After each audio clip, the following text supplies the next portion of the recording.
来目前有2款治疗过敏性鼻炎的爱敏适跟内舒拿喷鼻仔的药剂哦，这2款目前嘛是个欠货，基站的诊所甲药局只好互相交换。有药师是指出讲，即马欠货的情形比6月时更愈较严重。根据健保法哦，厂商无提前向政府来通知药品欠货，是会当依法来停止健保给付1档哦。药师是认为讲，政府的态度应该大方的，规气互厂商退出健保。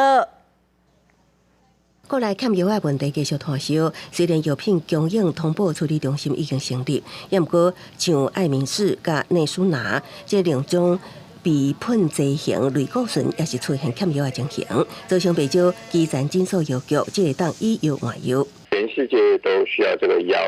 好像有点关系。另外一个可能是台湾的健保，因为把价钱真的压得比较低嘛。他讲说现在中国也有这个需求，台湾有这个需求的时候，还把比较多的货量放在中国那边。药师辛彩英也表示，内舒拿去年10月都欠啊，爱敏适是为今年3月开始欠。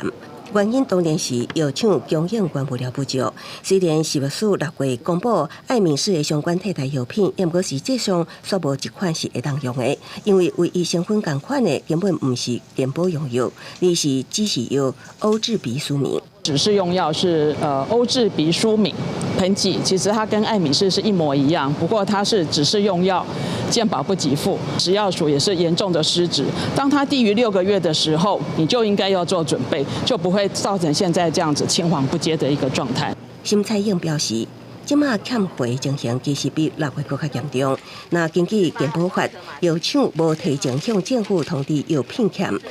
应该依法停止健保给付1年，政府应该硬起来执行，也是规气互厂商退出健保，全面改用指示药。